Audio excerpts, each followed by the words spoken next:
Great, then thank you everyone for being here today.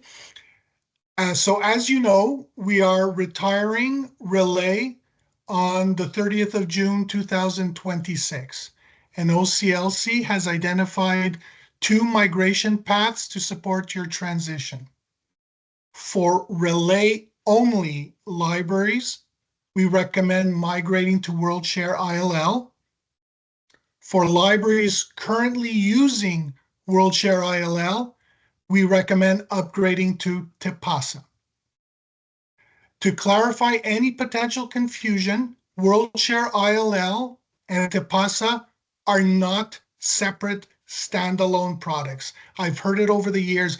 Can we talk about Tipasa? I don't want to talk about WorldShare ILL. Can we talk about Article Exchange? This is all bundled in.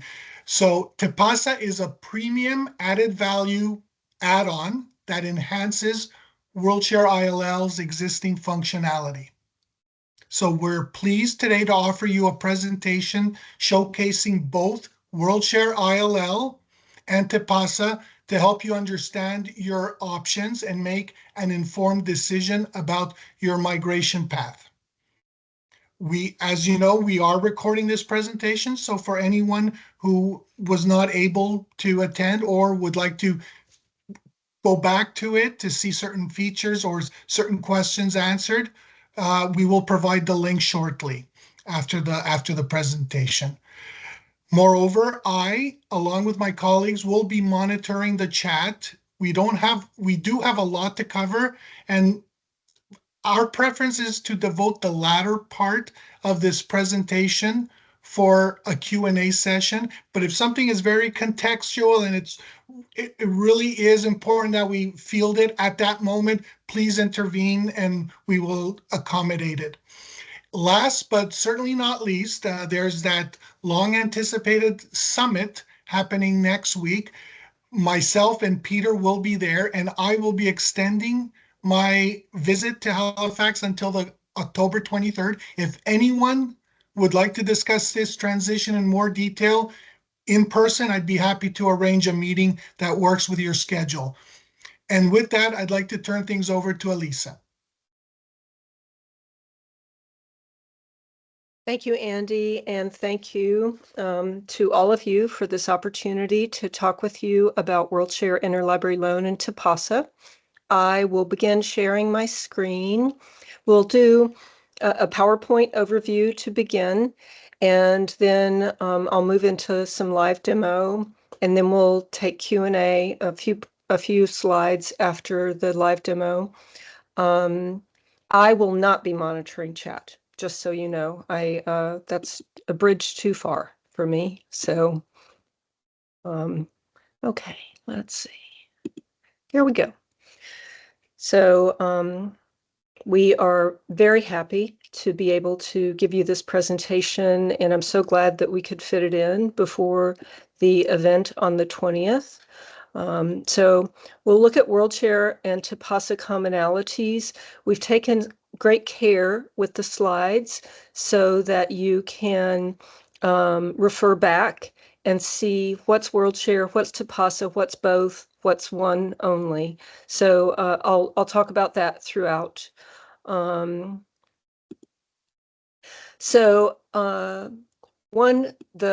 overarching, Alisa, yes. I think you're just about to do it. I was going to ask if you can hide that window. Oh, yes. Thank you. Yes, thank you for letting me know, Jimmy. Yep. I'm trying to hide it. I'll just scoot it way, way, way over. It's not hiding.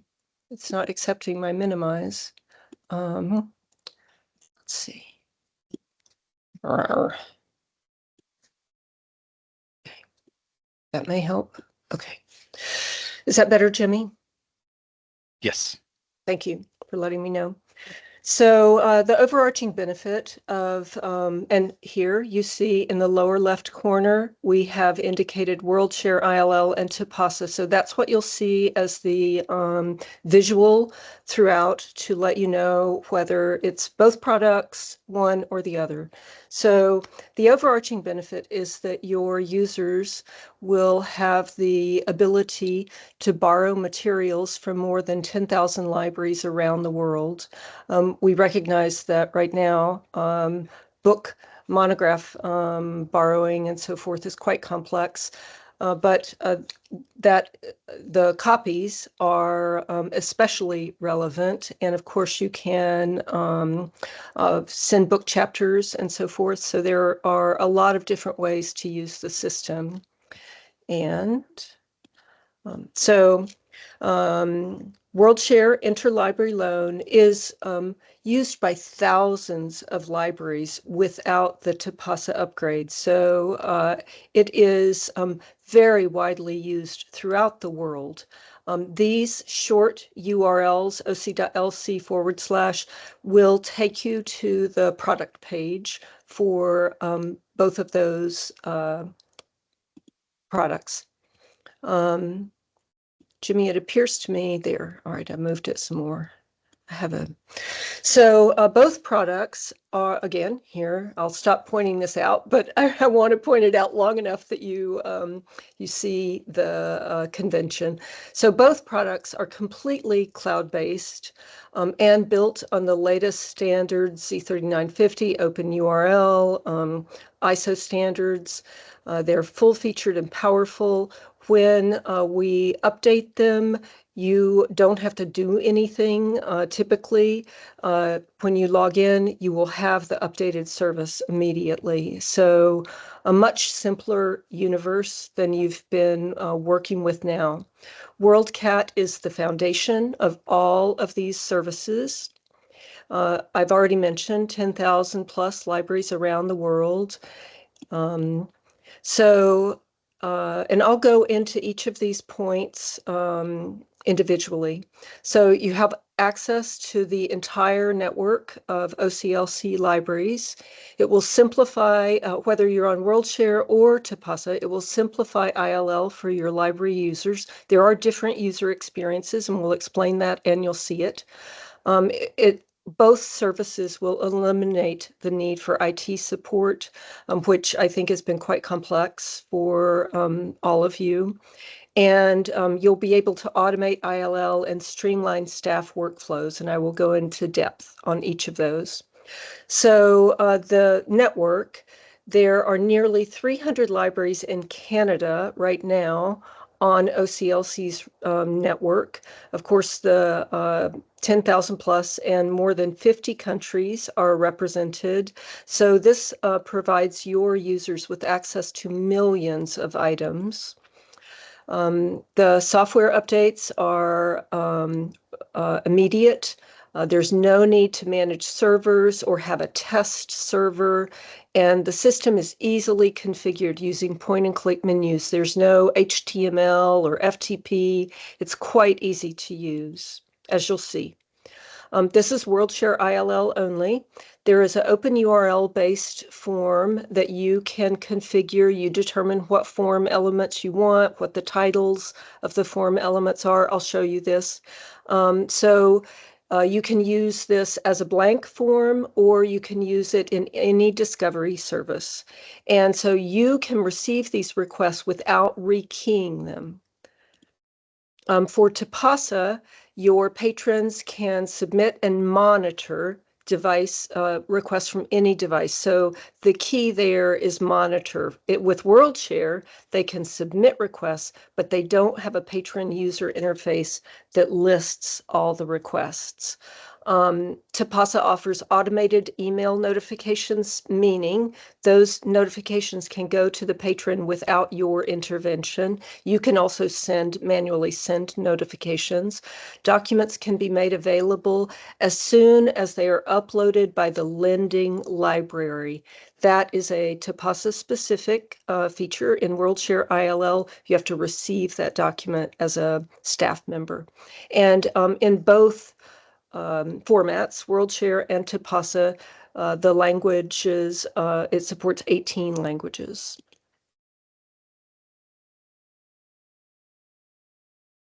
So automated fulfillment, in Tipasa, you have the option to have a document delivery queue in addition to borrowing and lending and off-system and purchasing. So, and you can configure that.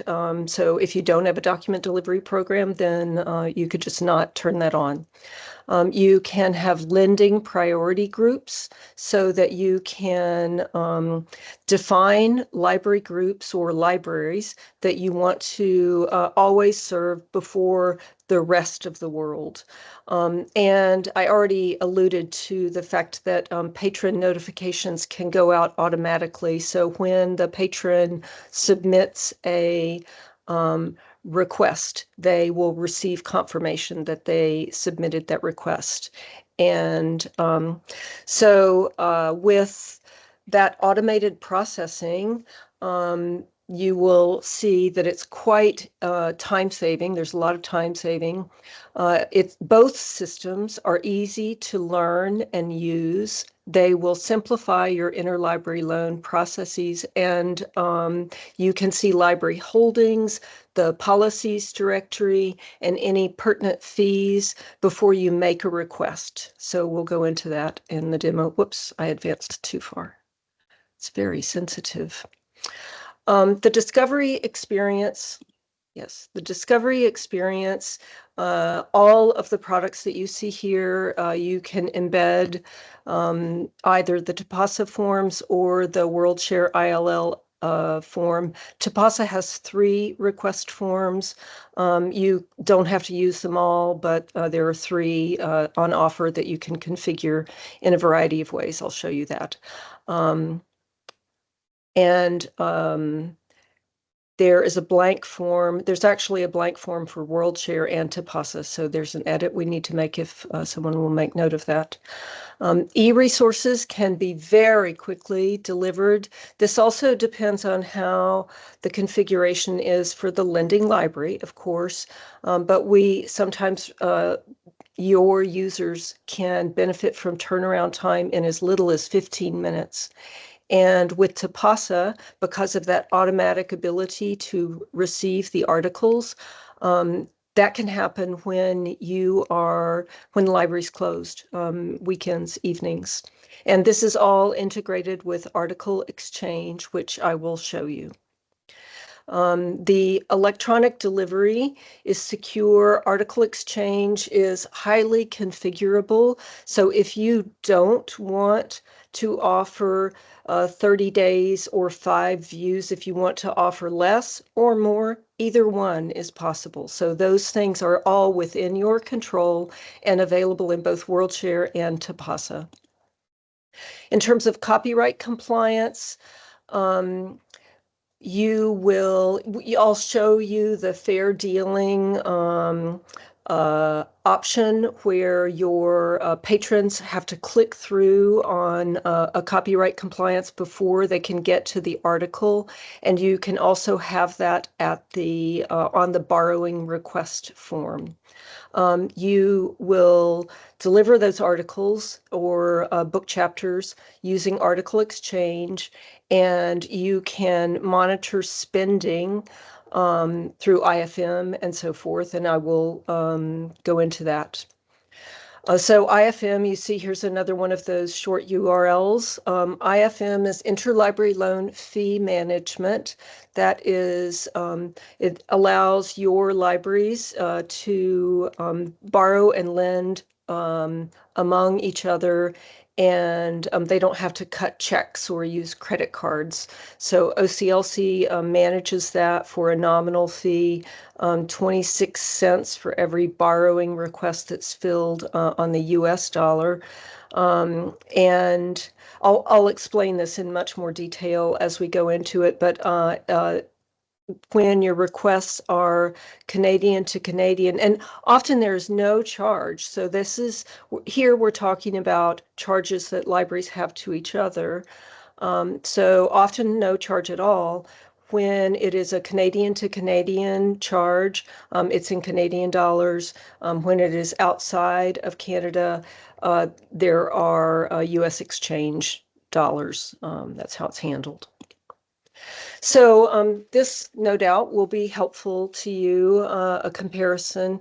So WorldShare ILL is a rich user interface, it's frankly hard to talk about WorldShare ILL alone in an hour because when I'm talking to a brand new to ILL library. So there are a lot of features there.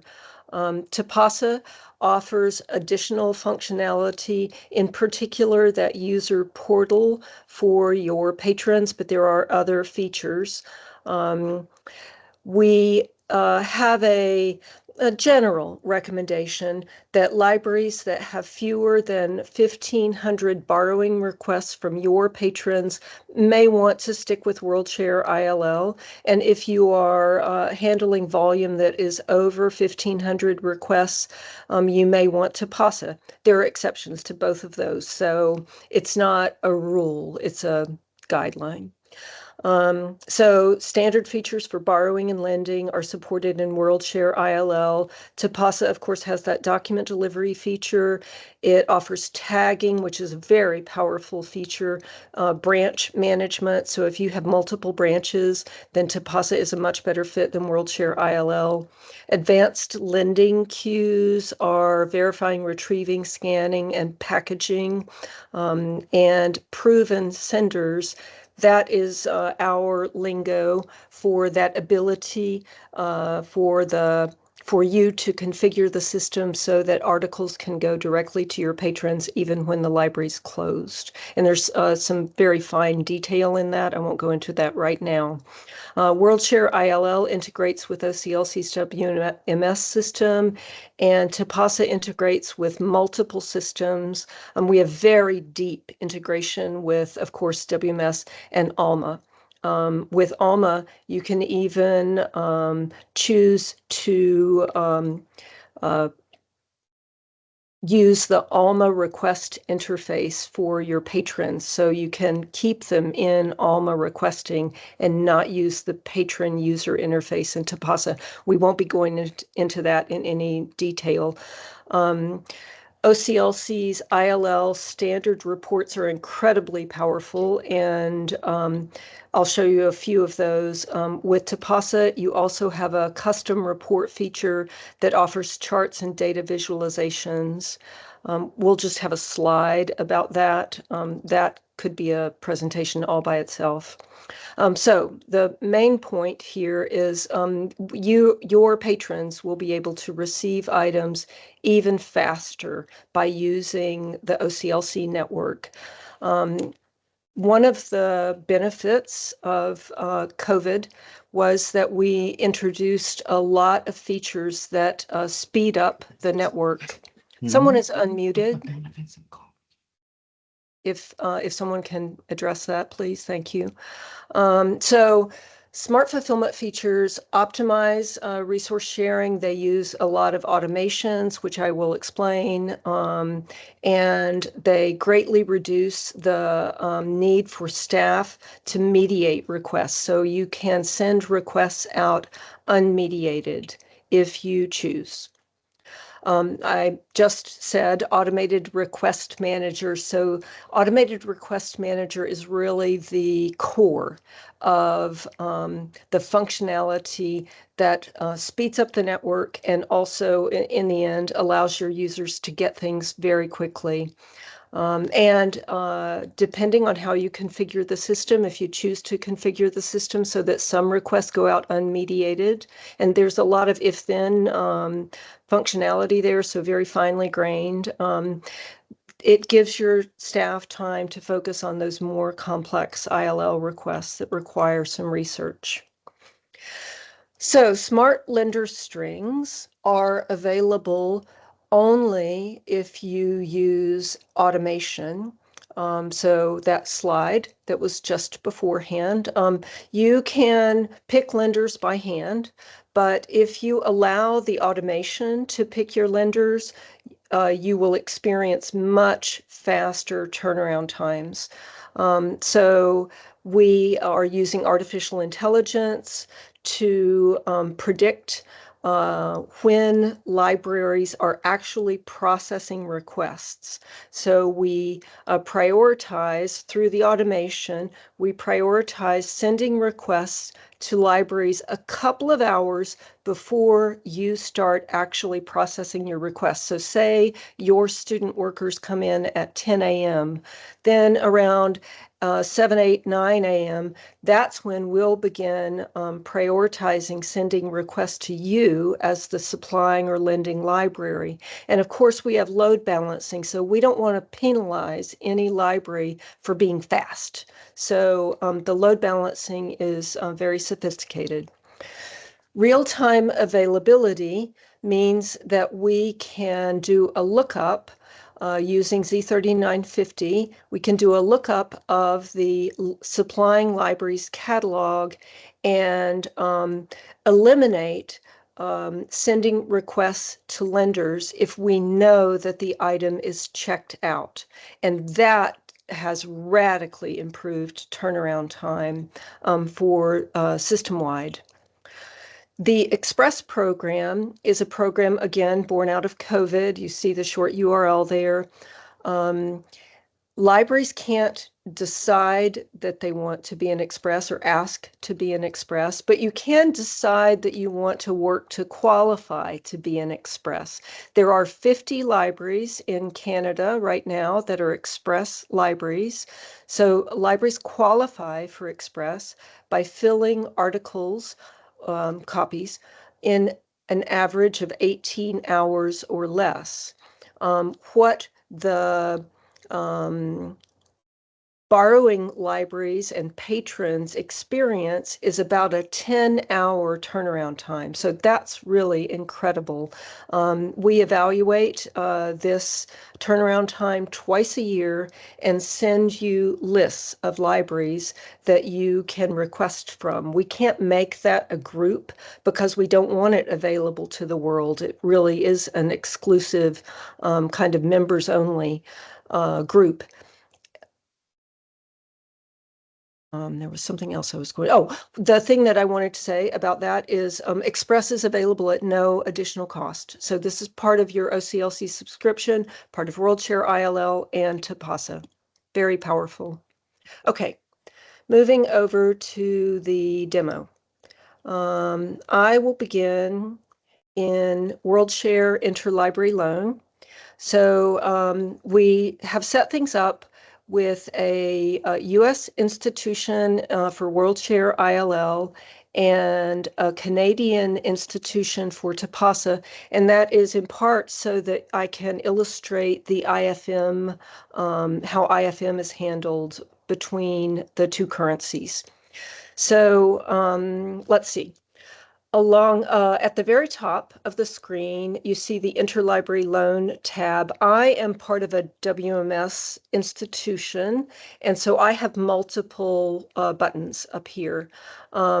If you are the administrator of your library's account, you will have Interlibrary Loan and an admin. That's where you would do any kind of patron management if you need to do that. Along the left are the accordions. So if I go, for instance, into borrowing requests, you can see that there are many more things here than appear in the quick links here. So for instance, I'll just highlight received in use. So those are books or DVDs, whatever, that are actually with the patron. So they aren't here in the quick links because we're not expecting any action by your staff. When the item becomes overdue, that's the first time that those received in use will appear in your quick links. Also in the accordion, whenever you see this icon, and this is true in WorldShare ILL and Tipasa. So that's one of the beauties of this system is once you know one, if you decide later that you want to upgrade to Tipasa, you know a lot of the system already. I'll just click on In Transit so that you can see that icon indicates that you can batch receive items. So in a real library, as opposed to me in my home, you would just be scanning these items in to receive them. I'll just put a couple in. I can also do it by clicking, and I could go ahead and print my book straps and receive those items. I'm not going to do that because I want to leave them available for our demo. Another powerful feature up here at the top is the ability to search active and closed requests. And you can search a wide variety of ways by borrower or lender symbol, by request ID, author title, patron ID, patron department, item barcode, and staff notes. So let's go into New for Received. And I'll pick my light in the attic here and put a note on this. And now you see that there's a staff notes button here. And this is my login, Clive Borrower. So it's date time stamped with the text. And if I go back and search active requests and staff notes, I'll just put call. Here's my request for Light in the Attic. So lots of powerful features available in searching both active and closed requests. So lots of ways to track things down. You can be paperless except for your book straps. So in WorldShare ILL, you see borrowing, lending, off-system, and other. So the borrowing are items coming in for your patrons. So let's look at Article Exchange Alert. So there are 3 items here. Remember, in WorldShare Interlibrary Loan, you as a staff member have to receive these articles before they can go to the patron. That's a distinction from Tipasa. So if I go into my article exchange alert, I'm going to just go to something that looks a little bit more straightforward. So here is my article alert URL and password. You can preview that item. Oh, that's not a good one, sorry. I know I have this set up in Tipasa, so I may need to show you that over there. But this is in a real workflow. This is the button that you would use to send the item to the patron. You can see that the URL and the password is provided to the patron. You can, if you wanted to,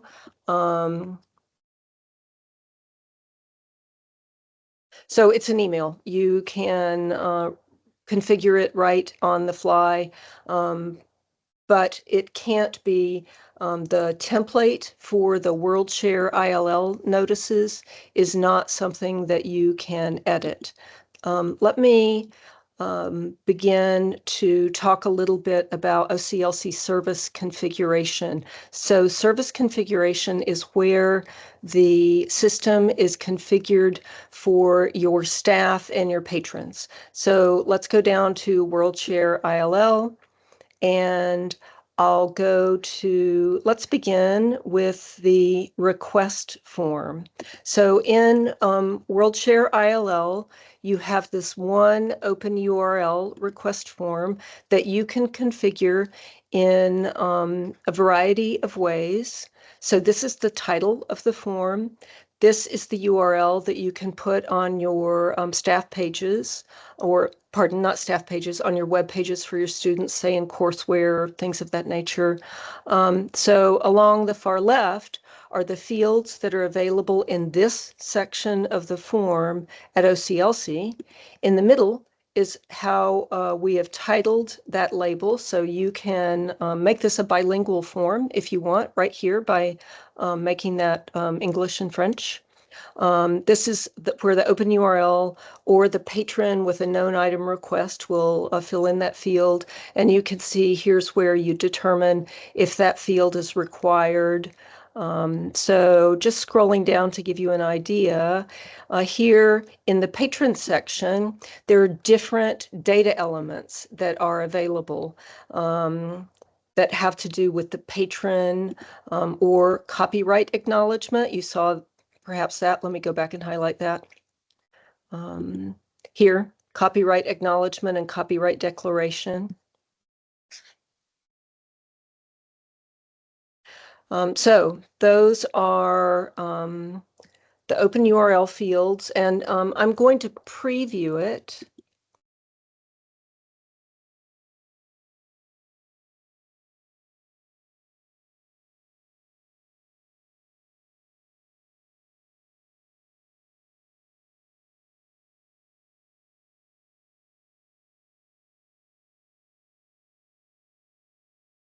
I hope that's Faulkner. I'm suddenly at a loss for any title at all. I hate it when that happens in a demo. Anyway, I'm going to be a patron and submit the request whether I know what it is or not. So for your WorldShare ILL patrons, this is the confirmation that they get that they have a request. There is not a patron user interface beyond what you see right here. So this is the WorldShare ILL interface. I will just flip over to Spanish so you see how the data for the bib data for the request stays in English, but the other fields go into Spanish. So let me go back to English. And if I go back to my home library now and I look at my new for review queue, here is that request from Clive Borrower. Okay, let's see. So some more things I wanted to talk about. Let's look at, well, I'll begin in new for review with, let's use light in the attic. So wherever you see a magnifier is the ability to search for that item. So this patron didn't give me very much to go on, but I'm going to see what I can find. And lo and behold, here is light in the attic. So I am going to, and you can see there are more than 4,000 holdings for this request.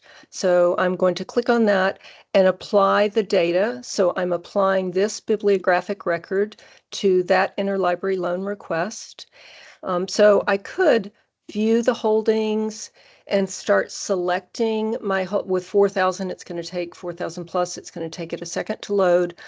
I could begin selecting lenders, but what I'm actually going to do, so here you can see my, this demo instance lives in Iowa, so that's why Iowa libraries are coming up first. I could add libraries to my lender string here manually, not what we recommend really, but I could do it. I'm not going to do that.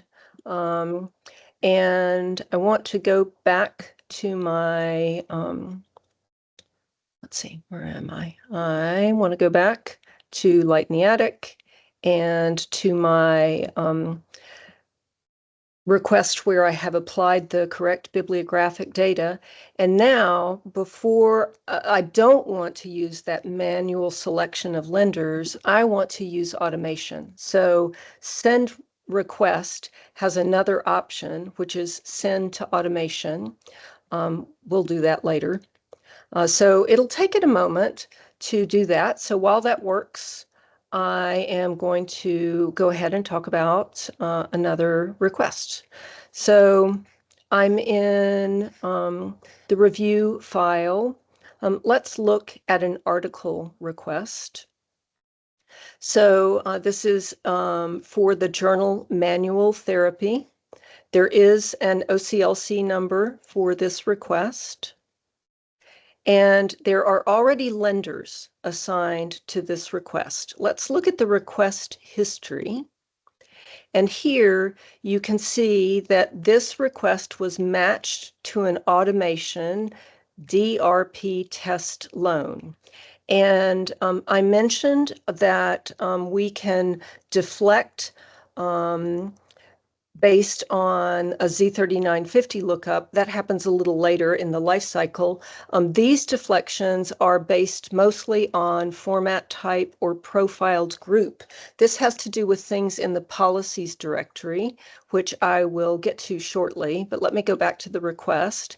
So another thing that I want to mention while we're here, I may touch on this more than one time, is that the automation built lender string is smarter than the data that you see here.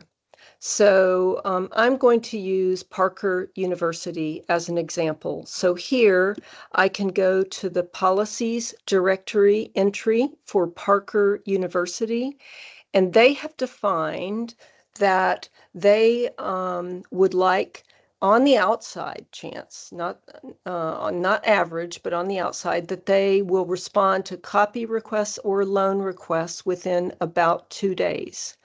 And we have this health sciences library in Roanoke, Virginia, that is saying that they want 4 days for a copy request, but we have them first. And in this situation, I would rely on the automation. So the automation knows more than this days to respond. This is just data that's coming from the policies directory, as is this cost. If I go back to policies directory to the entry for that Parker University, you can see here they are, this is the copy fee data that's being pulled in there. Let me go down to University of Illinois, where actually let's use this one, Salisbury University, and they have a fee for copies. So I'll show you that. So they say $0 to $15. I could click on more, and I can also go to the policies directory here.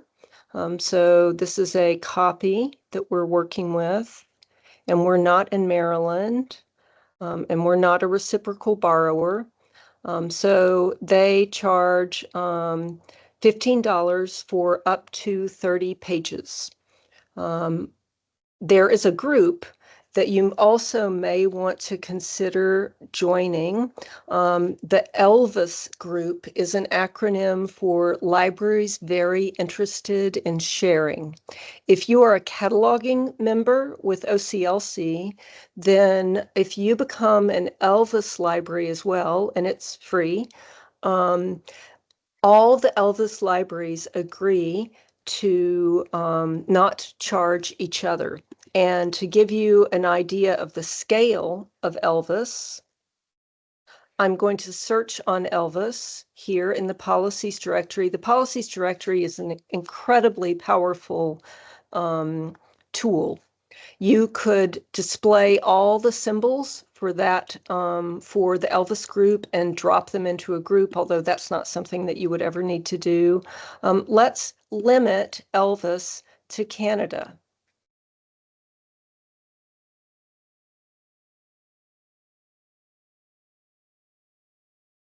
And search. So we have 3 ELVIS libraries in Canada.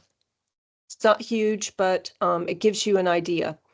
Your group could make a much larger contribution to that.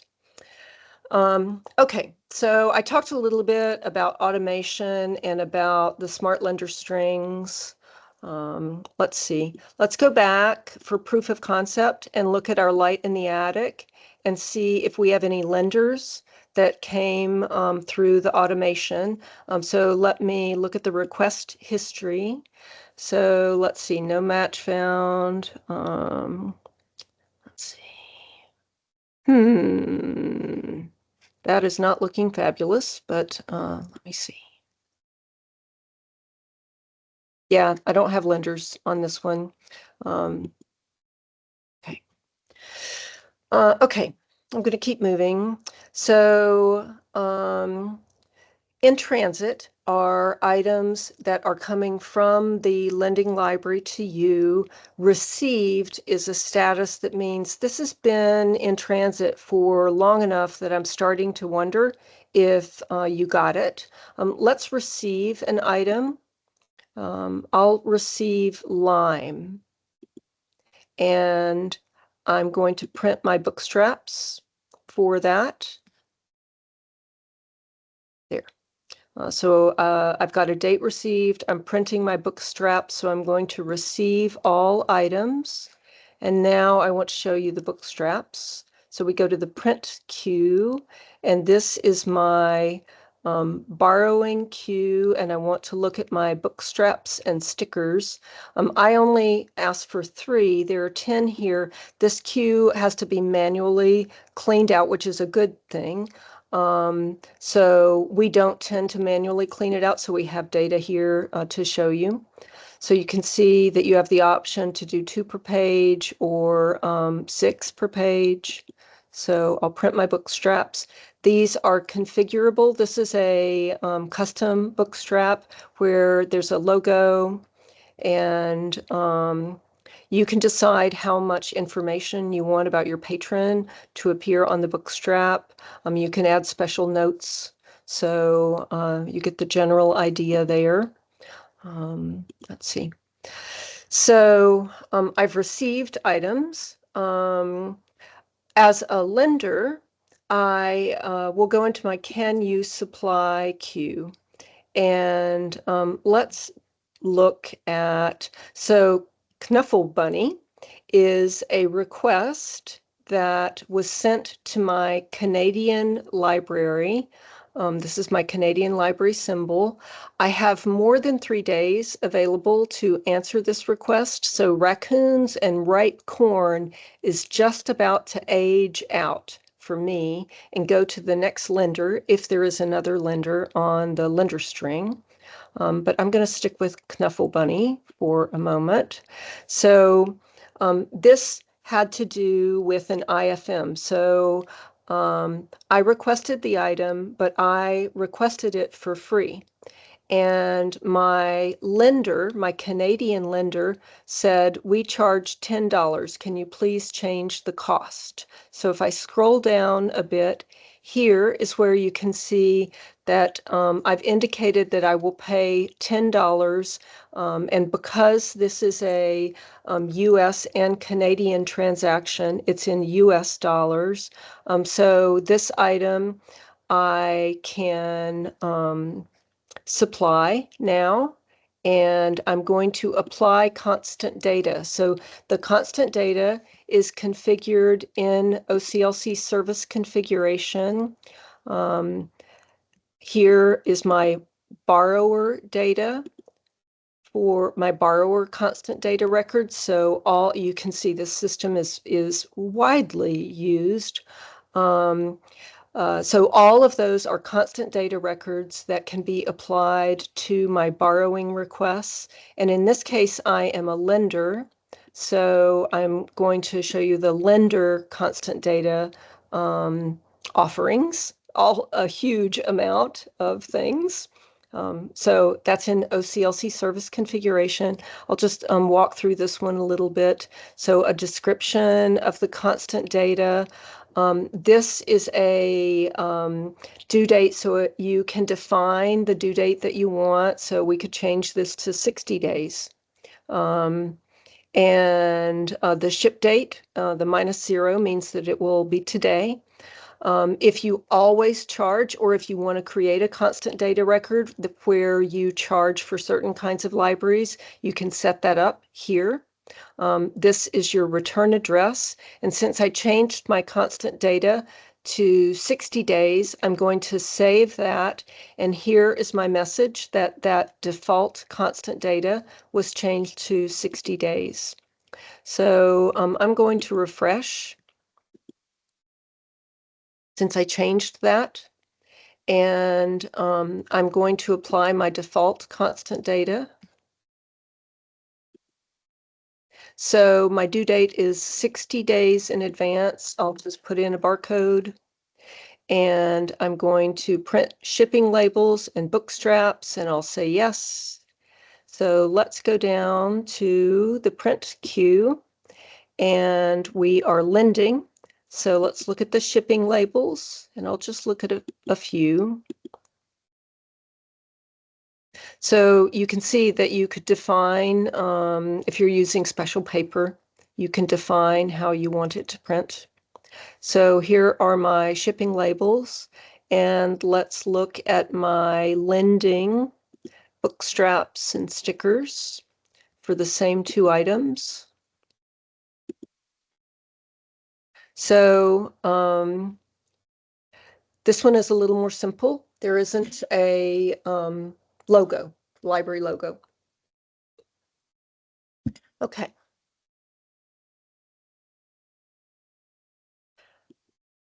Let's see. You do have the ability to do off-system borrowing and lending with both WorldShare ILL and Tipasa. So in this case, I've got a couple of lending requests. These are for libraries that are not on the WorldShare ILL network. So you certainly will have some partners in Canada that are not on the WorldShare ILL network.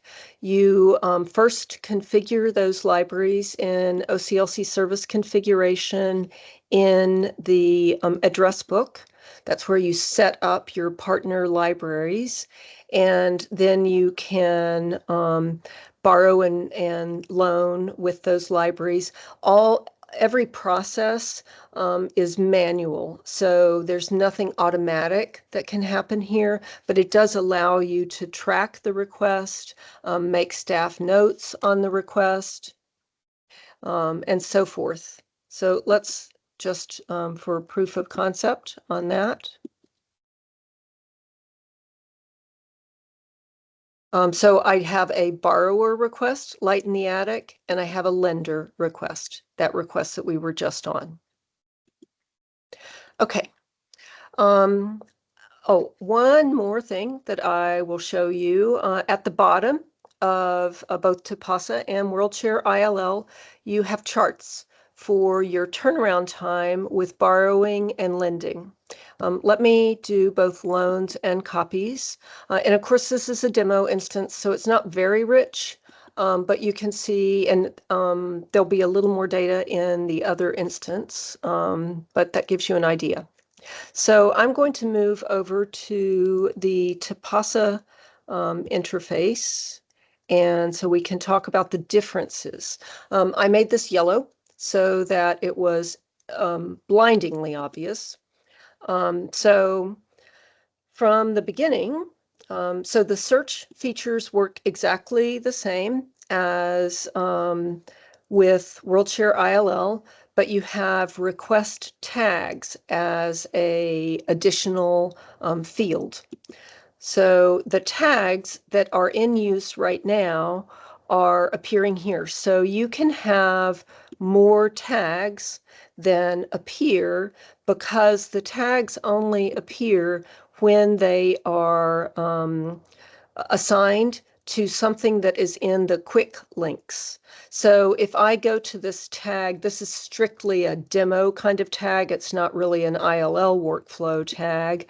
This is a tag that I created to highlight the difference between what appears in the policies directory and what appears in, or what happens with the automation. This user interface is a more updated user interface. So this is the user interface that when you, if you migrate to WorldShare ILL or Tipasa, this is what the user interface will look like. This one is more ADA compliant. So just to show you proof of concept here, let's see, I scrolled right past the tag. So here's the tag, and my lingo is the automated request manager versus policies directory turnaround time. Very librarian-like acronym soup. Let's see. And my Mac, I have a tiny little screen here. It's astonishing to do a demo, but this is a nice opportunity to show you a feature. So if you want, you can collapse the accordion like so. And so I have a nicer screen to display. And so here you can see that the policies directory is changed a little bit, but it's still everything I said about the days to respond and the turnaround time and the costs are still relevant. So if you have this is a good time to mention, if you as a library have a reciprocal agreement with Queen's University, which I have visited in my library life, if you have a reciprocal agreement with them individually, that will not be reflected in this cost data. So this cost data is generic and coming from the policies directory. So I hate it when this happens. I think this will work. Yeah, I was afraid of that. I may restart my browser. But for now, I'm going to keep moving because you have seen the policies directory. Because there are so many more things that I want to talk about. So I'm going to close tabs. So I've talked a little bit about tags. Let me show you another tag workflow. So this is a not on shelf tag. Tags are specific to your library. They don't print on any documentation, so not on any book straps or shipping labels. So tags are a way for you to privately track information about your patrons, about staff. So maybe you want to tag it with a staff member's name so that that staff member will know that they should work with that request. You can also use tagging to lock a request, or lock is not quite the right expression, to indicate that you are the one working on that request. If you're in a big library and you have multiple people working on borrowing, then or lending, then that will be a good workflow for you. With a variety of systems, we can pre-populate the call number, the local ID, with Alma, with Sierra, some other systems. So that comes in automatically. And let's see, why am I here? Oh, the not on shelf tag. So I made a couple of staff notes. So the scenario that I am envisioning here is I've spent 2 days looking for this item, and then I went ahead and reported it missing. So right now, this item is in document delivery, if I recall correctly. Let me go back to my not on shelf tag. Yes, it's in document delivery. So I have been to the shelf twice. And just to highlight, this is also available in WorldShare ILL. You can print this request now, or you would add it to a print queue to go to the stacks and search it. I will do that so that I can show you the print queue. But the workflow that I'm going to show you right now is I've given up on being able to provide this item from my collection, so I'm going to move it over to ILL.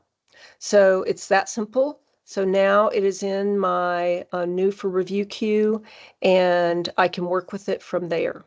So let me close the tabs, and I'll go to the print queue and show you the borrowing requests queue. And so there's John Adams, which we just put in there. And let's print one per page. So all of the data that you'll need to look for that item that your patron, your hopefully student worker will need to look for that item is available here. And of course, you will be scanning these items rather than working with numbers to indicate that you can supply them. So I want to go into service configuration. because this is such a powerful feature in Tipasa, and I haven't talked about it yet.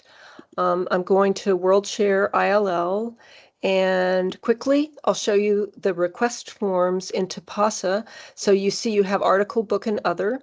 I'm going to look at my article form because there's some important functionality there. And I'm just going to make this a little smaller so that, and I just used my Mac shortcuts. All of, for the patron user interface, which I'm going to open in just a moment, everything is built on responsive design. So even if you were doing this work as a staff member from a tablet sitting in a coffee shop, all of the buttons, everything is available. So this is the display name on the form, so that you can see the forms are set up the same way as the WorldShare form. In this case, we have made this a hard-coded bilingual English and French form. So one of the things that I want to show you on this form is here, the copyright notice. So the copyright declaration and the copyright acknowledgement. So it is required here. So let's look at that in the patron user interface. Now, this is probably the point where I may have to restart. We'll see. This is my patron. And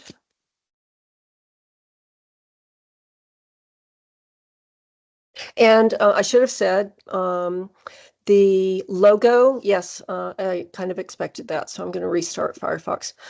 This has to do not with the way that the system will work for you in the real world. It's because I'm spoofing so much to be all the things that I'm being. So I'm going to open the staff user interface and sign in. I don't have to do this, but it's good to have have it here. And I'll go ahead while we're here and open service configuration and go to those forms again, WorldShare ILL and request forms. And we'll go to the article form. Okay, and I'll just scroll down to that copyright statement. So I'm opening a private window. It's just the way that I sort of do my workflow here. So I want to be a Tipasa patron, and I'm sure would.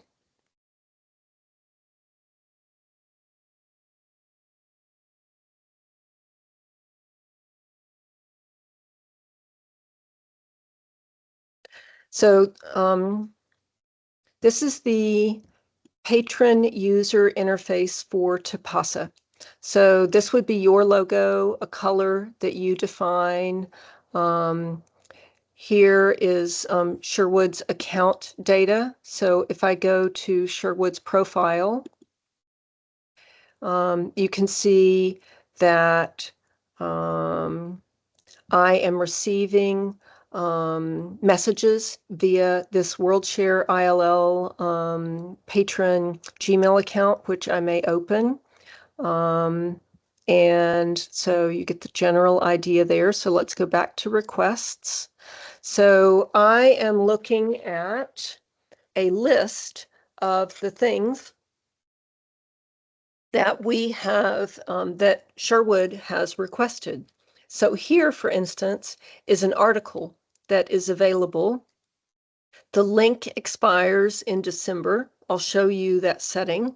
I click here to view the item. This is the intervening copyright statement that you can have display or not if you choose not to. So yes. So here's my file, and I can, and of course I just threw in an article. It doesn't match the request, but you get the idea. So from here, of course, your patron can print, save, etc. So I'm going to close that and go back to my account. Let's see. This item is ready for pickup at the main library. And this is an item that has been submitted but hasn't yet come in. So we can work with some of these requests. And let's see, I want to go to create request. So this is the blank. So requests can come in through OpenURL, which I can show you, or through the blank request form. So I wanted to start with the bilingual article request form because we were just looking at that. And here is that copyright notice. So I'm going to go back to the staff user interface. And I want to show you, so one of the things that that is a key difference between WorldShare Interlibrary Loan and Tipasa are the ability to customize notifications. So real quickly, I'm going to go back to my WorldShare instance, and I will pull up a borrowing request. Let's keep banging on light in the attic. And if I click email, it pulls in this generic data. So whether I am in borrowing or lending, it pulls in the bib data and patron data, but it is not customizable. Let me go to a lending request, and I'll show you one of those. Let's go to raccoons and ripe corn. So if I go to my email notification, you see that, and you can edit this email on the fly, but it is the same data regardless of where you are. While I'm here in lending, I'll show you a few other features that I haven't talked about yet. So you can say yes. We already did print bookstraps and said yes.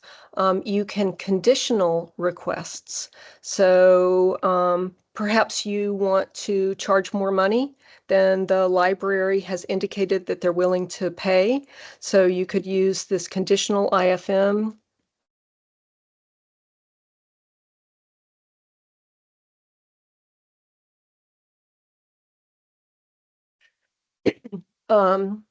And there are various reasons for no. So you can say in use on loan. With that real-time availability check, the need to respond in use on loan will decline because we can look at those items ahead of time and say no before they even come to you, so you don't have to touch them. Let's see. And all right, yeah, so I want to go back to Tipasa and show you those notifications in Tipasa. So here you see the Tipasa logo and Tipasa Home. With Tipasa, you would have the interlibrary loan. You would have, if you have the right credentials, you'll have admin and analytics. That's where you get to the tool that will allow you to create all manner of charts and detailed stuff. So I just right now want to keep myself focused on the notification. So more actions, send email. So I'm in a borrowing request, and let's go to new request acknowledged. So this is my Sherwood patron. And here it's pulling in this data. So I'll just edit this one on the fly and take this out. We only need a little bit here. There, let's delete those. And I'm going to send my email to Sherwood. So we'll look at that. If there's another email template that I set up that I wanted to show you. So this too soon request, this tag was assigned by automation. So you can see that it matched the profile too soon. So if we go to service configuration and to automated request manager, that's where all of those automations that get you those smart lender strings, that's where they live. Here is the too soon automation. And all it's doing is looking at the need by date. And if the patron says that they want something in 2 days or less, then it gets this too soon tag. So that's what the automation is doing.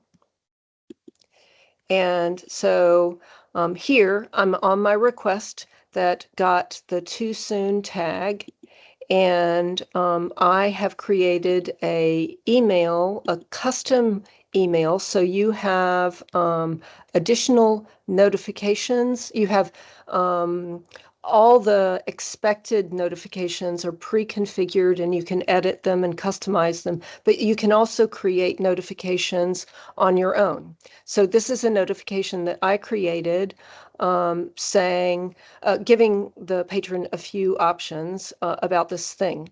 And one thing I want to show you is how easily modified these are. So right now, this notification has this phone number 3721. I'm going to change it to 1111. No, sorry, I didn't mean to do that there. I meant to do it over here. Sorry about that, folks. So notifications in service configuration, nope, it's not borrowing library to patron. That was a custom notification. So this manual sending in WorldShare, although we're Tipasa, so WorldShare is the platform, but we are a Tipasa library.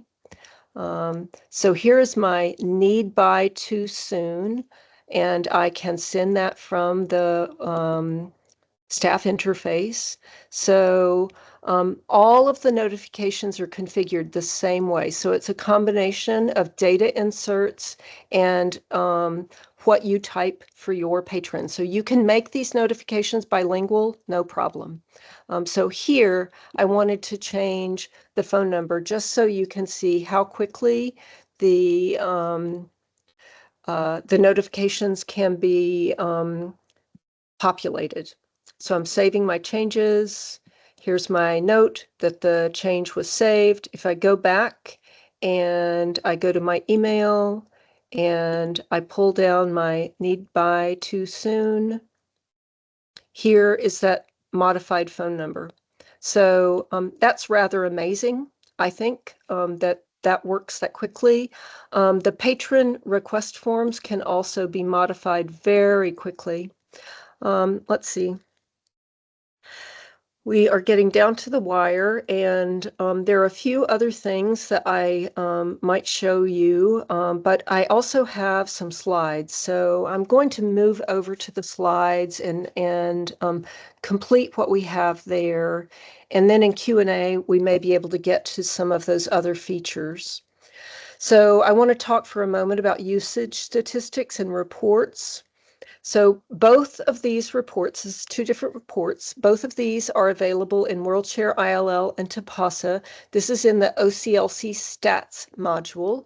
So this is a standard report called the Borrower Activity Overview Report. So it shows the number of requests initiated, and here the requests filled, that's where the gold is really. So this is all the requests that were filled in those months and the number of copies versus loans.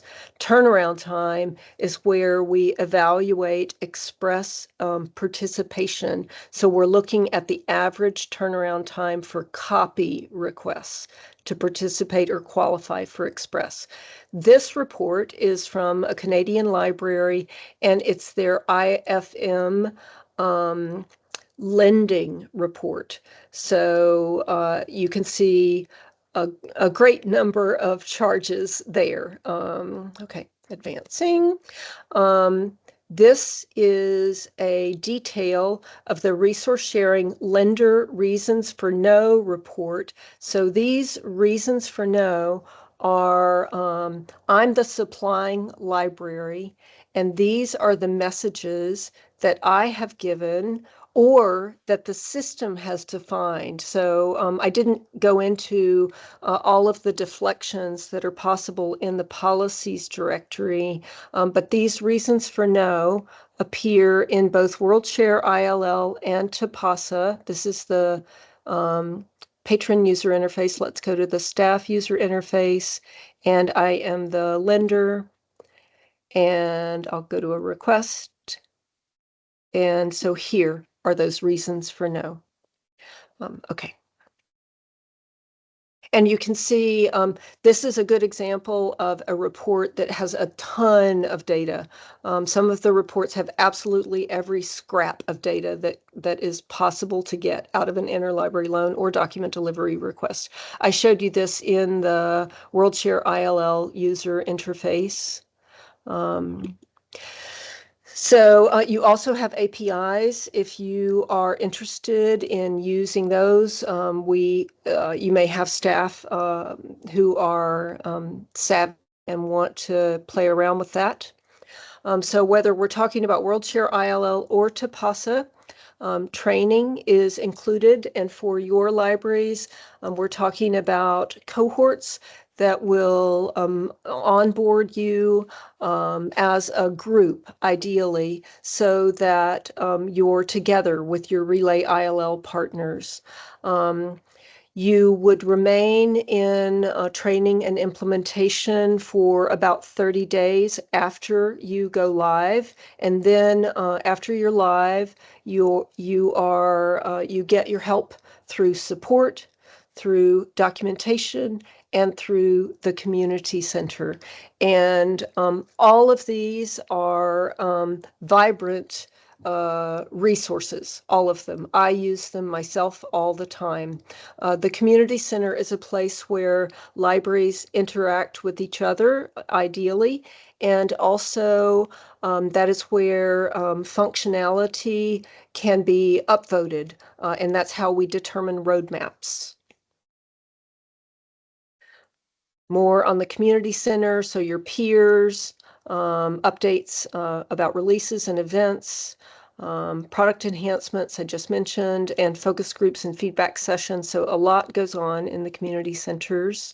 And here we are, and it is about 2:15. So I am going to stop sharing, and we can begin to take questions.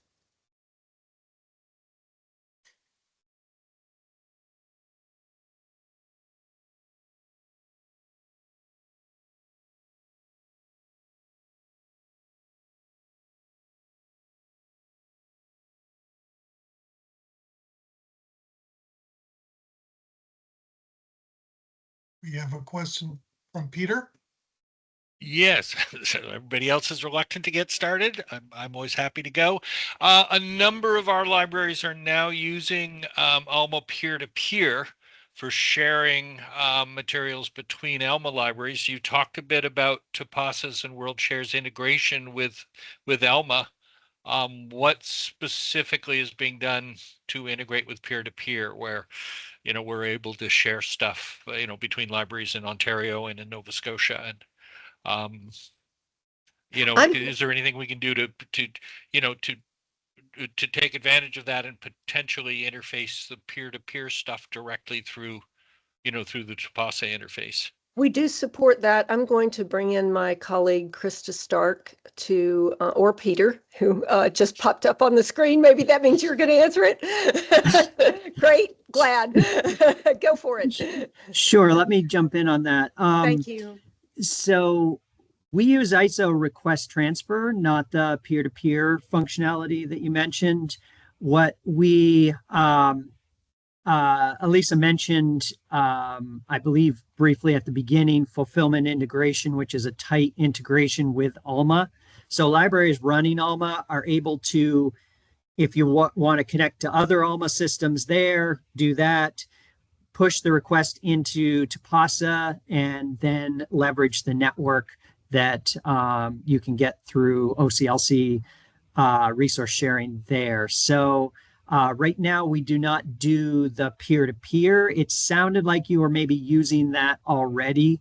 And so you could continue to do that for the libraries that you wanted to access through peer-to-peer, and then leverage the wider network through OCLC when you wanted to push it over into OCLC. Yep. Great Okay. question. Great question. Thank you. Were there questions in the chat that came in during the demo? No, none came in, and I can't help but feel I inadvertently stimmied. Squelched? Yeah, Yeah, we yeah. didn't Sorry mean to about do that, that. folks. Yeah, yeah. Yeah, and I should have said it too, that we want your questions in chat. I did not think to say that. I'm so sorry, folks. I'm gonna be putting a link in chat for the question that just came in. So about APIs. Yep. So I put in a link to the developer network that I believe you'll find all of OCLC, the APIs for various applications, but you should be able to locate resource sharing on that page.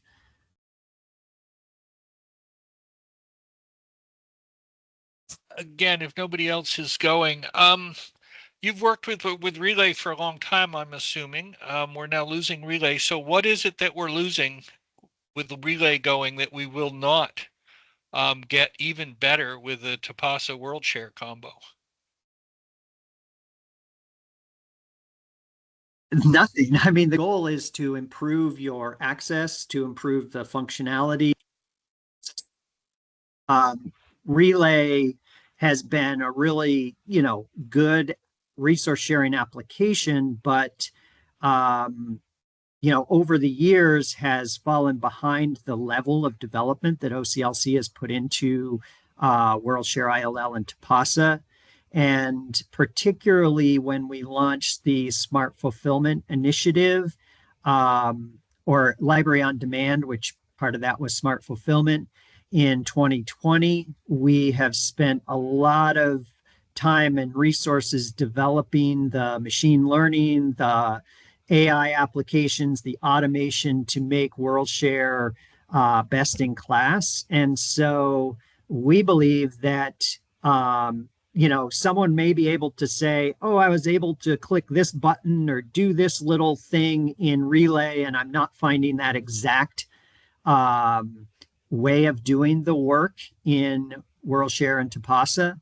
But as far as overall functionality and usefulness, we believe that you will have a improved experience.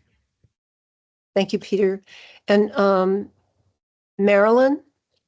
Hi there. I just have a quick question. So Tipasa can do basically what Relay does and probably more from what you're saying. But I'm wondering, can we afford Tipasa? I mean, how much more is Tipasa going to cost than Relay has cost us? And can we do it individually or do we have to do it as a consortium? I mean, it's great, but if we can't afford it, what's the point? Yeah, we're going to be sending a pricing proposal to Cynthia. Cynthia's been very, very patient. She's been very consistent in asking for updates, and I'm going to get the latest ETA. There's just been a lot of internal input that has caused this delay.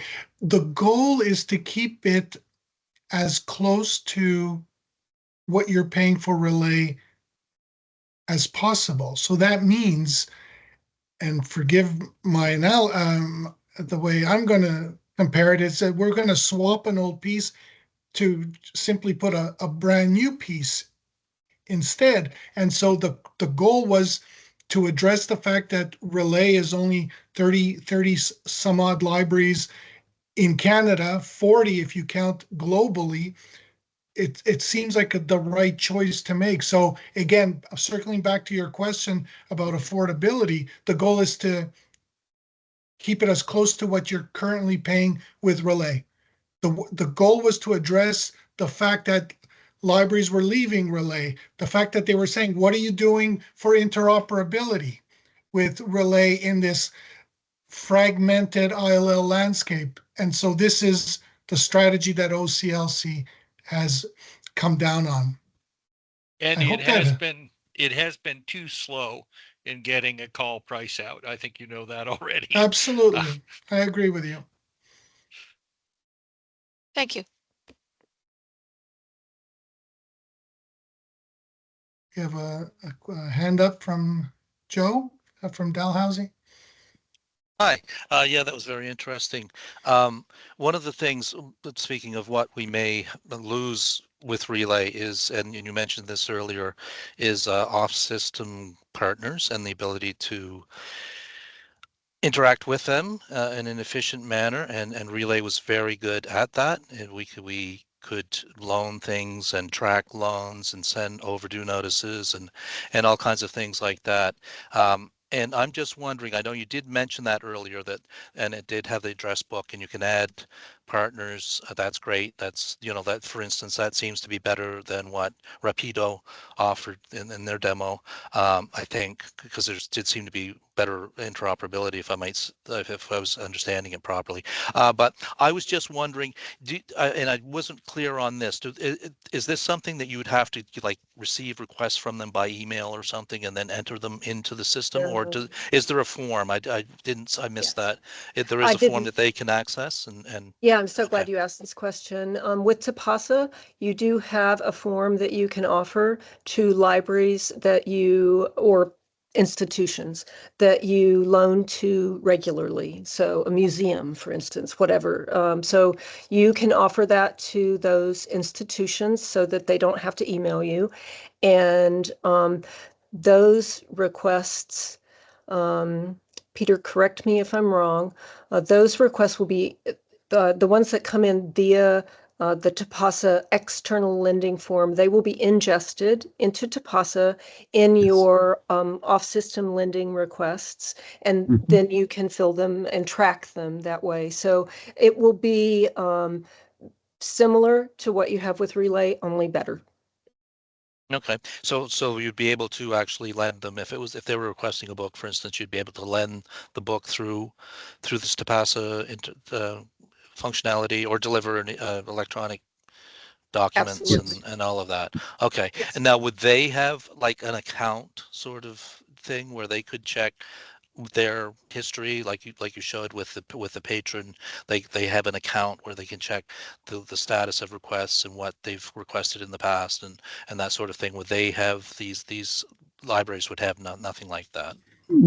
No, we have not built an account for the libraries to track requests that they've entered at this time. We have built out the off-system requesting over the last 2 to 3 years, adding features to that functionality to support this kind of thing. So we don't have that now as far as a full account, and it's not currently on our roadmap. So I'm not promising anything, but I do want to indicate that if you looked through our release notes over the last couple years, you would see consistently that we have been bringing more features to off-system. The most recent was when we have an NSIP integration with a library.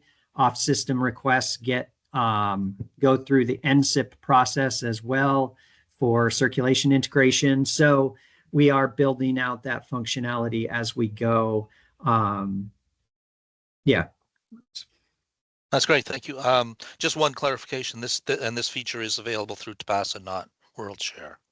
So WorldShare has off-system request processing, but there isn't a library form. So you would have to either have your own form or an email or something if you, just do WorldShare. But you can enter them and track them, both borrowing and lending, through this off-system. Great, thank you. I think Katie had a question, so I'll shut up. Katie, go ahead and ask your question. I'm just going to display a screen real quickly to show that off-system configuration, but go ahead and ask your question, please. Well, it's kind of following up, and I saw your comment in the chat there about the off-system forms and things. So just, I mean, this is partly about pricing, partly about functionality. With Relay, what we're losing is like a full, robust ILL management system. I'm at NASCAD. We have nowhere near 1,500 requests a year, so the recommendation, and we don't have WorldShare now. So to Andy's point at the beginning, the recommendation was for us to go just to WorldShare and not to Tipasa.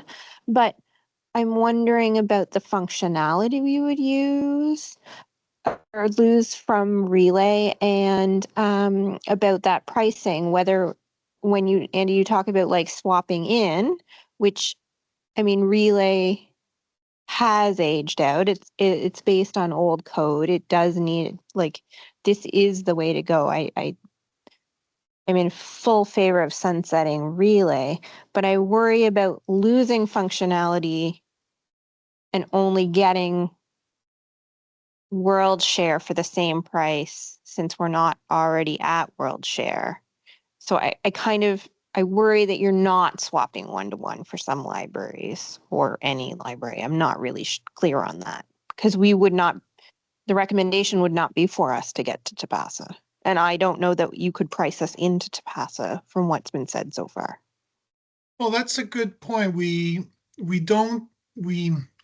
wanted to address the fact that libraries were from the CAAL consortium were dropping out yearly from this consortium. This was a consortium that we had to address at some point. Functionality aside, you're in a good position already in so far as you're having your records loaded onto WorldCat. You have the necessary other background subscriptions that you're already in WorldCat. We would, with WorldShare ILL, you would be able to really continue working within your consortium with Canada, with the world. But admittedly, we thought it was, I'm going to quote what Alisa said in the beginning, perhaps a bridge too far to try and assume that a library that did not have WorldShare already would want WorldShare ILL and Tipasa. So the offer, you can scale up anytime you want, but we didn't address or presume any of the libraries that would need to get WorldShare would want Tipasa already. We didn't think of Tipasa from those libraries that didn't have WorldShare ILL. You are absolutely correct. So do I have an answer for you now? No, we'd have to discuss this in more detail.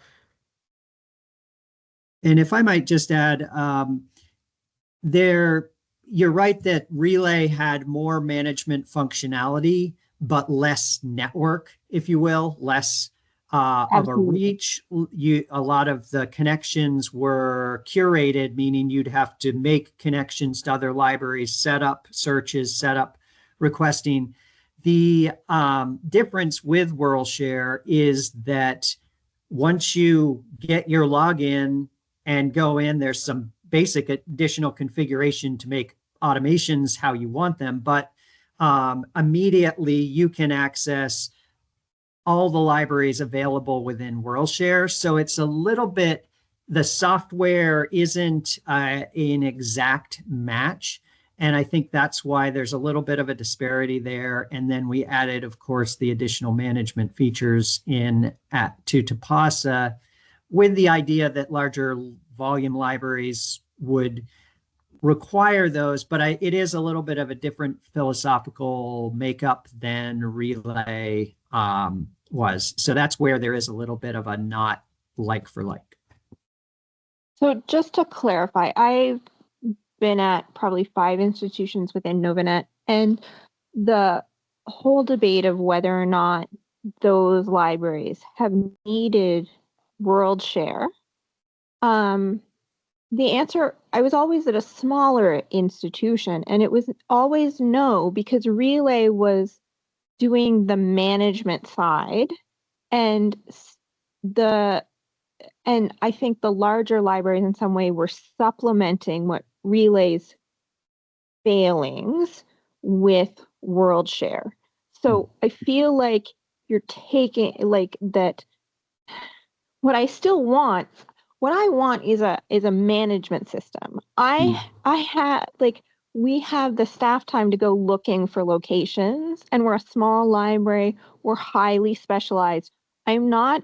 Locations are not my issue. Those kind of things are not the issue, but the managing of the request is the issue, and it's precisely the management side that I'm losing. Because for me, it's more important to automate the notices going out and who has my books and that kind of management system, and the ability to request from me with that open web page that Relay did, because I don't want to be managing emails. That's not a useful that's not useful staff time.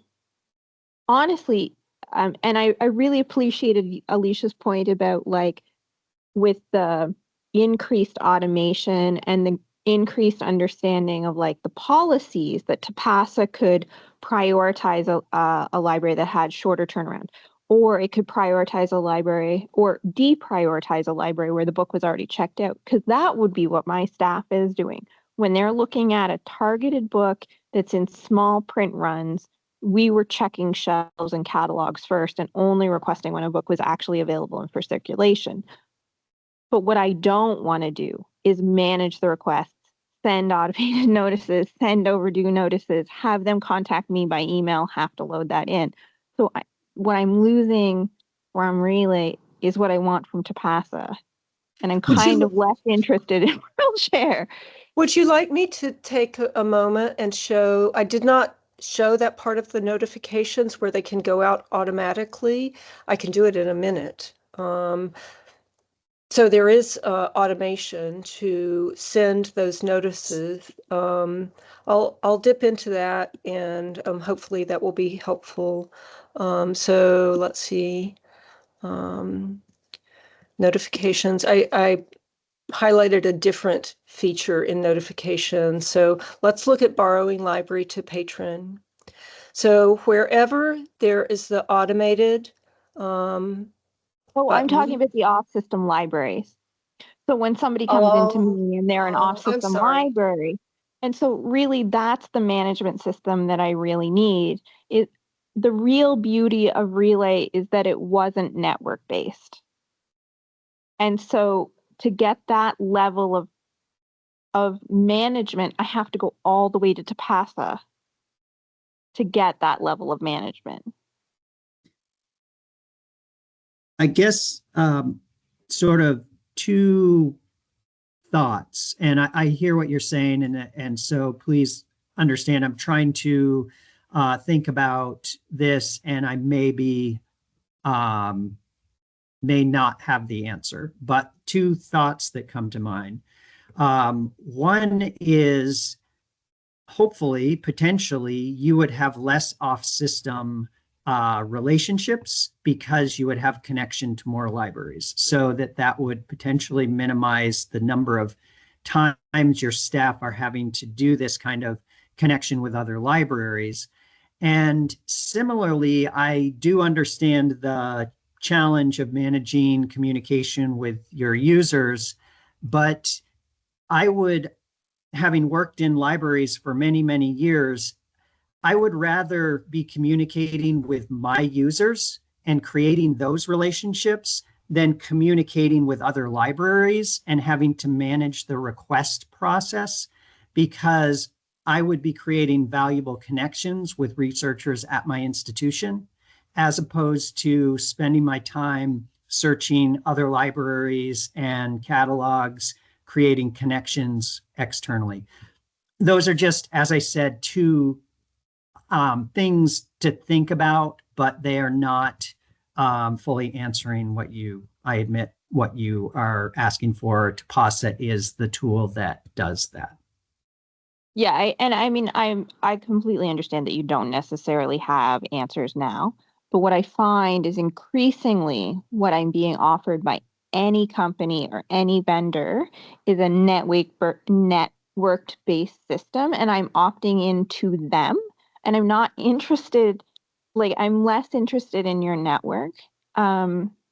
Being a CAD library, we're highly specialized, and we're always going to be looking off network. We're always talking to museums. We're always getting very specialized material, and then we have specialized places looking for our materials which are unique. So tracking those unique materials that are highly valuable and in small print is really important.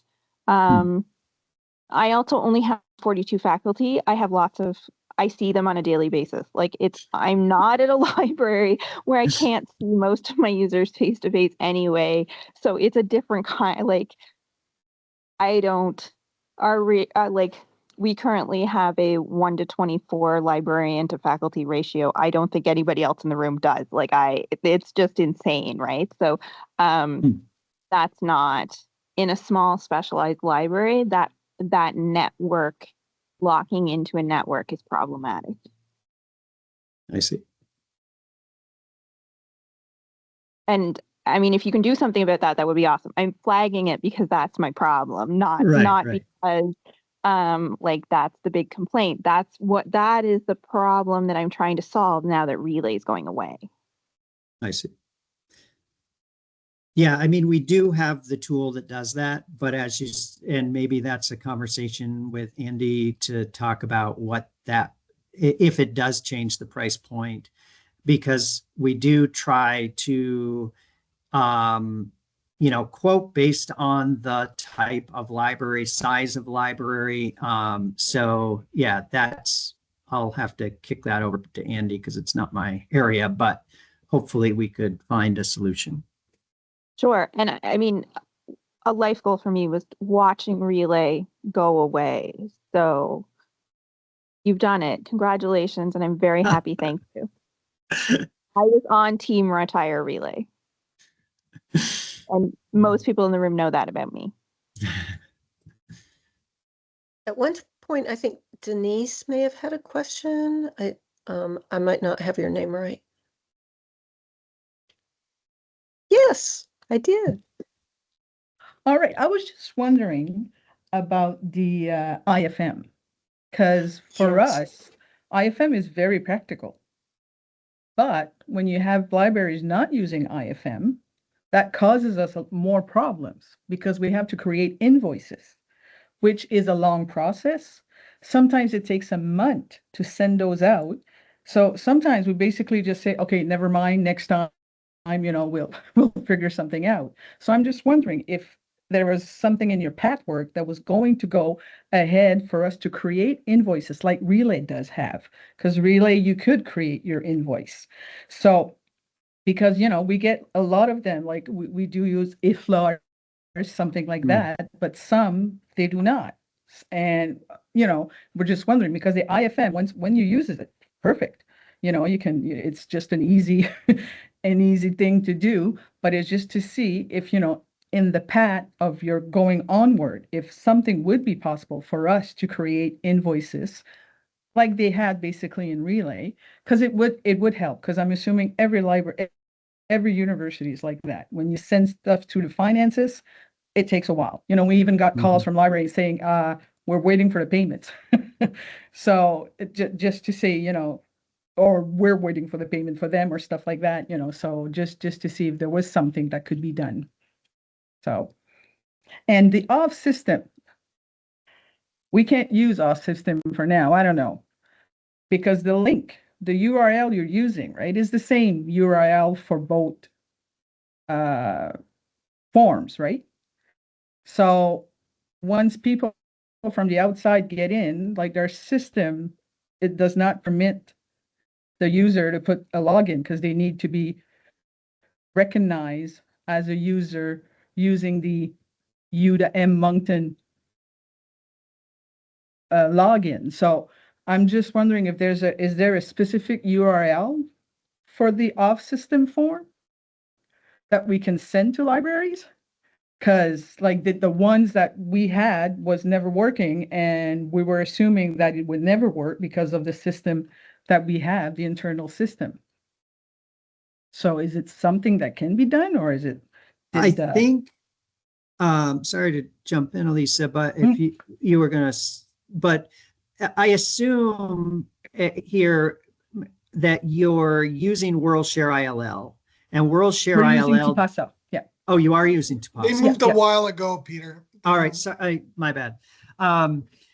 So yeah, so Alisa was showing there's a off-system lending web form that has its own URL that would go into the lending off-system. And then there are like your library patrons have request forms as well. So I'm not sure why that is not working, but we can, so yeah, Lisa's showing that there's multiple forms here. And here's the URL. Okay. Yeah. Okay. Well, I'll check that and just let you know if because there was somebody else taking care of this system, and it was just like we were in the assumption that it was not working because of the emails that the students and the professors were using that could not be given out to external users, so that it would be blocked every time. Yeah, we'll check into that and see. Okay.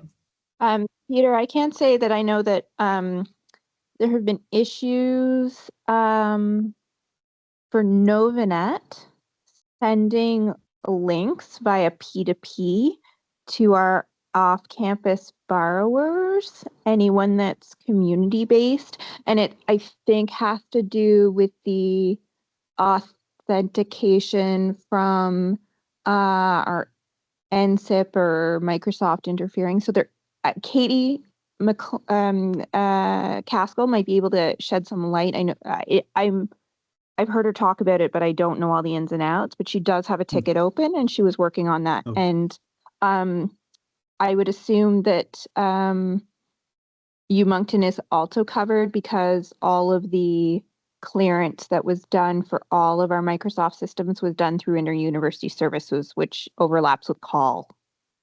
Because we had to have clearance for the US servers because we're all Canadian universities. So right. Katie might have some other insight into some of Denise's issues. Okay.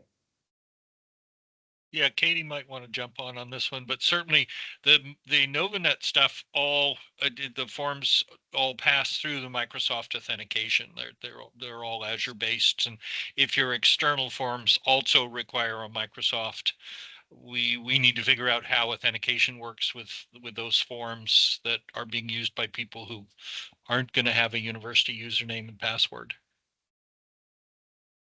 Yeah, and it's not just the forms. It was for us, it was the delivery of links. So anything that was would be an attach. We had to move over to attachments for certain things because our external users were getting caught where they shouldn't have been. And I know Katie had a ticket in to try and stop that. And it sounds to me like I wonder if there's a similar, it shouldn't be happening, but it is problem with UMoncton. Yeah, makes so sense. Like article exchange isn't that link, I assume, is what you mean. So you're having to send attachments. If there's a support ticket open, we have a couple other people on this call as well that I know will pick up on that. So let's see if we can resolve that, because certainly part of the solution, we want to make sure we can address these authentication issues. And I feel pretty confident that we can, because I know we have systems elsewhere in Canada that are using these services.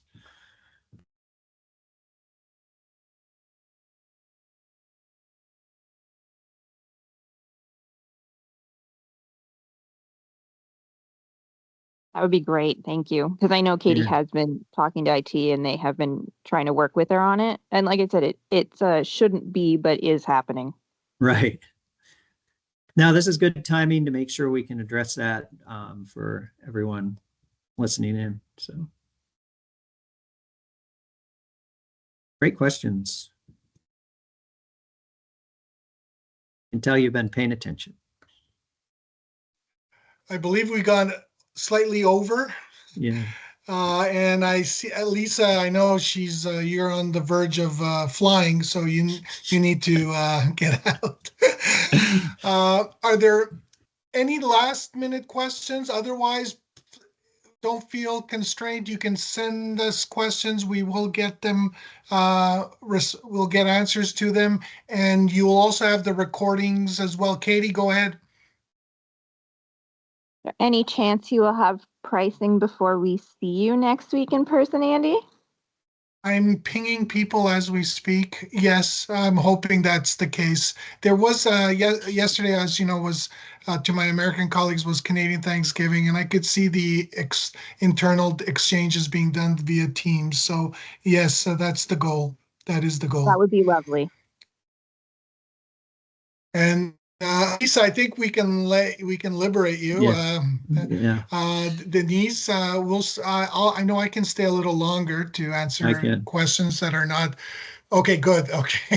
It's going to be a fast question. We're Go talking ahead, about Denise. pricing and all of that. Well, I know we're paying a big amount of money for Tipasa. Will this pricing that you're sending to the rest of member be included with Moncton? Or are we going to be penalized since we've been using Tipasa before? No, you're not. Actually, you're not penalized because it was by FTE, but you left. We will have to have this discussion offline because there was no offer at the time, and we did discount it to bring it to you. So you're kind of sitting on you kind of made a move. Oh, absolutely. There was absolutely. But we can talk about that. Are you going to be at the summit? I'm going to be online. Yeah. Okay. I'm not going to be in Halifax. Okay. No. Well, we can have a discussion as well. We can Okay. organize a Teams discussion. And Lynn Bissonnette was already asking a few months ago, and I told her, hang tight, we'll discuss this. Okay. Just to be sure. All right. Thank you. Sure. Any other questions? Well, I think we'll wrap it up. Thank you all for taking time out of your busy schedules. We, as I said, thank you to Alisa, Peter, everyone who's attended and contributed. I will get out the recorded links to Cynthia, who can then distribute it. And as you've been asking, we'll try and get the pricing in this week. And I'll see you all, most of you, in Halifax. Thank you very much. Have a wonderful day. Thanks, everyone. Thanks to my colleagues who helped. Thank you. Cheers. Bye. Bye-bye.